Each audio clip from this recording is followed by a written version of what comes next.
Nebraska's 2026 recruiting class is about to change everything. It has been blowing up secretly behind the scenes. The Huskers are working hard on flipping one of the best wide receiver prospects in America, a borderline 5-star, but it's not just him. Not one, not two, but 3 defensive linemen are also getting close to committing to Nebraska, a couple other studs on both offense and defense, and some more names you should know. So in today's video, I'm going to go over this big time update, and then we'll wrap up the video with an update around Nebraska's current commits, a couple in particular who have been balling out. You need to buy stock right now because they could play as true freshmen. So real quick, this video is loaded with information. I'm fired up. If you are too, hit that like button. And also, if you're a diehard Nebraska fan and not subscribed, what are you waiting for? For daily content, talking your favorite team, talking Huskers. It's a no-brainer. It takes 2 seconds. Join the family. Hit that subscribe button. Thank you so much.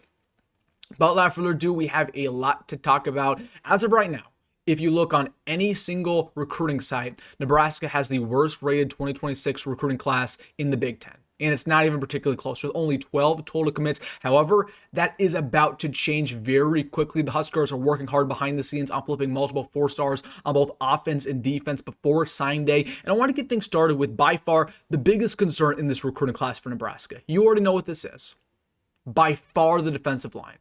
The Huskers, as of right now, have 0 defensive line commits. They've missed out on all of their top prospects, whether it was Sony, Titan Davis, Mikhail Blade, Hunter Higgins. You go down the list. They missed everybody with the pulse. And that falls on Terry Brain. He's done a poor job recruiting since he got hired here. He's still learning how to recruit. He has not built up these relationships very well. He's not done a good job developing or coaching, but that's a conversation for another day. But I'm happy to report that Nebraska's defensive line woes are finally about to end. Not 1, not 2, but 3 prospects are expected to commit to the Huskers very soon. And I want to get things started with, in my opinion, the best of the bunch.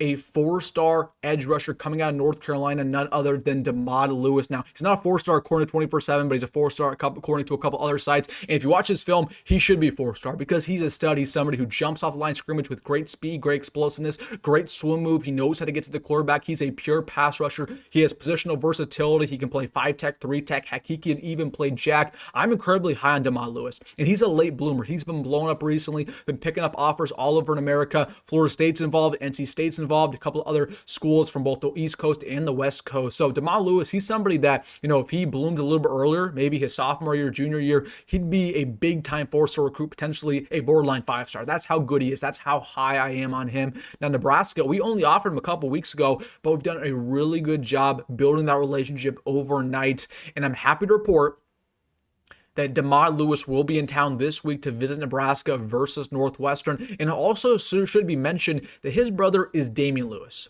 who's an offensive lineman in the NFL, and he played with Matt Rule in Carolina when Matt Rule was the coach there. Now, granted, Rule did not have a great tenure. They lost a lot of football games. He got fired. However, he had a great relationship with Damian Lewis, with that entire Lewis family, and Demond has made it very clear that he's comfortable playing with Matt Rule. That entire family is very comfortable with Matt Rule from their experience with him in Carolina. He's a great players coach. So they already have a great relationship with his coaching staff, with Terry Brain. We know that Nebraska is a little bit desperate, so the price tag is right. The playing time is right, but this is somebody who's incredibly successful, has high upside. He's a late bloomer, great pass rusher, and I expect after this visit this week for some crystal balls to be rolling pretty quickly and for him to commit to Nebraska potentially going into November. So watch out for Demond Lewis. He could commit very quickly. But it's not just him. 2 other defensive linemen we need to watch out for who are visiting very soon. You got to start off here with DJ Baugh, who's currently committed to Wisconsin. He's a 3-star coming out of Tennessee, but also has very high upside. He's only been playing football for a couple years, has some good offers in there from Missouri, Colorado, Maryland. He is incredibly explosive for being as big as he is. He's about 270, 280 at this point in time. He can play nose, he can play 3-tech, but again, another guy just jumps off the line, has some great explosiveness. Probably not somebody who's an instant impact player, but again, if he sits on the bench for 1 or 2 years, learns red shirts, he's going to be a stud going to year 3, year 4. That's how explosive, that's how high of an upside he has. He reminds me a little bit of Malcolm Simpson. Like, they're very similar players just because, again, he likes to, when he brings you down, he brings down the force. And he likes to hit stick you a little bit. He likes to get you in the dirt, right? He likes to hurt you. Okay, that's what the best defensive linemen do. The best defensive linemen got a little bit of a chip on their shoulder. That's what DJ Baugh brings to the table. So again, he'll be visiting Nebraska this week versus Northwestern. It should be mentioned, again, he's currently committed to Wisconsin. He visited the Badgers a couple weeks ago for the Iowa game in which they lost 37-0. And he said after that ball game that he said the visit was cool, but he was incredibly disappointed and embarrassed with that product on the field. I've never seen a commit say that about the team that they're currently committed to. He was incredibly honest. So yeah, safe to say he's not going to be sticking around with Wisconsin and Luke Fickell. I think after his visit to Nebraska, he will flip to the Big Red. And then the last guy you need to watch out for on the defensive line, who's probably the longest shot, but still also a very good prospect, is Tavian Branch. He'll be visiting Nebraska either for Northwestern or the USC ball game these next 2 weeks. 6'3", 300 pounds, more of a traditional 3-tech, but also can play nose tackle. Reminds me a little bit of Cameron Lenhart in a way, both those guys coming off of the East Coast. So Tavian Branch currently committed to Penn State. I mean, he's not actually committed to Penn State. He's 100% opened up his recruitment, but he's staying with Penn State for now, kind of as a security, but he'll flip when it's all said and done. But Nebraska, they're getting involved along with Oklahoma, Rutgers, Oklahoma State, a couple other in there. So really, at this point, I'd say he either stays with Penn State or he goes to Nebraska, but I would not be shocked if he flips the Huskers when it's all said and done as well. So some good developments there on the defensive line. We're finally going to get somebody. So that definitely moving in the right direction. As for some of these other positions we need to talk about, you go to the linebacker, Kamron Wilson. Don't really think that's going to happen anymore. I told you guys I do think he's going to flip. Syracuse is not having any success this season. I think he'll go to Florida State when it's all said and done. He'll probably stay home. If not Florida State, he'll go to UCF. But he's not visiting Nebraska anytime soon. I mean, maybe he gets on campus for USC, but I think it's pretty much over for Kamron Wilson. Would not expect him to move to commit to Nebraska. I think we've pretty much moved on. As for the wide receivers, we need to have a conversation because it looks like Nebraska, they might not land one more. They might land 2 more. You got to start things off with Josiah Rogers, who just offered the other day. He's 5'11", 180, currently committed to Penn State, but just like Tavian Branch, he's 100% opened up his recruitment. He's not going to stick with the Nittany Lions. And there's a couple of schools that he said have stuck out to him. Nebraska, Ohio State, Oklahoma, and Indiana. Okay, all 4 of those schools are in the mix to flip him. Now, he'll also be visiting Nebraska within these next 2 weeks, either for USC or for the Northwestern game. So Javion Sanders is somebody who has great speed, great explosiveness, literally one of the fastest players in America. He runs a legit 4.4. He has great rough to catch ability. He reminds me a little bit of Ryan Williams, that even if he gets hit, man, he can break the tackle. He can stiff arm you. He can juke you, spin you. Man, again, he does everything, right? And he also can return kicks, can return punts. So just watch out for this guy, Nebraska. We're aggressive here. We want another wide receiver, especially with somebody like him who has great upside. And also, Alabama's in the mix too. So, again, it's going to be hard to land. We got some big dogs in here. But if you want somebody with speed, you want somebody who can take any single ball to the house and is great on special teams, get him to Lincoln, and he'll be visiting Nebraska very soon. And then one more wide receiver, Josiah Teasley, somebody who all the news has kind of slowed down for him. Again, a lot of crystal balls have rolled in for him to commit to Nebraska. He visited Nebraska, of course, for the Michigan State game, currently committed to Virginia, but he's not going to stick with them. He's either going to flip to Nebraska or Penn State. So watch out for him. I don't know if Nebraska has room for him. They definitely want Rodgers a little bit more, but if they want 2 more, they'll probably take both. But I think they'll probably only want 1 because we already have 2 wide receiver commits as it is with Nayland Scott and Larry Miles. We have limited room. So I think really it's going to be, hey, who wants to commit first?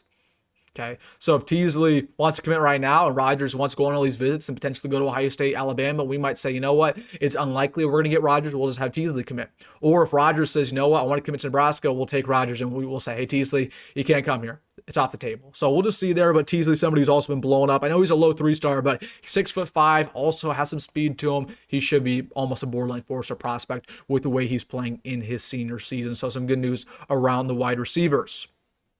As for the DBs, you got Demitrius in here. He's expected to visit Nebraska at some point. Again, also kind of been very similar to the Kamron Wilson situation, where we're just not getting too much news around Ted, but he'll be in town at some point. I think Nebraska's still involved here, and we definitely need 1 or 2 more DBs in this class. It's a non-negotiable. You need at least 1 or 2 more. You can't just roll with only Danny. You need a couple. So Demitrius at some point will visit Nebraska.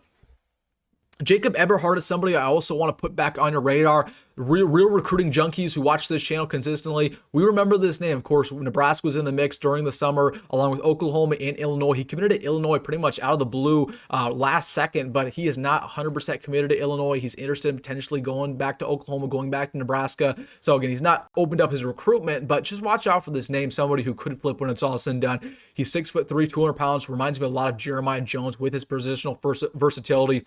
He can play receiver, running back, DB, safety, anything. Linebacker or something. Just watch out for Jacob Eberhardt, but I expect Nebraska maybe you could get him on a visit last second and potentially flip him. And then C.J. Brown is somebody I continue to bring up. Florida, of course, won this week in a very close ball game versus Mississippi State. But I don't know if you guys saw that, but they were chanting to fire Billy Napier. They want him gone. He will be fired when it's all said and done. We know that. We know he will be fired. Right now, they're 3-4. They have a very tough schedule. They might not win a single game for the rest of the season. So, again, Florida, they're going to fire their coach, and when that happens, I do believe that CJ is going to be back on the market, and I could see him come back to Nebraska. Again, no love is lost. I would love if he came back, and I think it's definitely a possibility.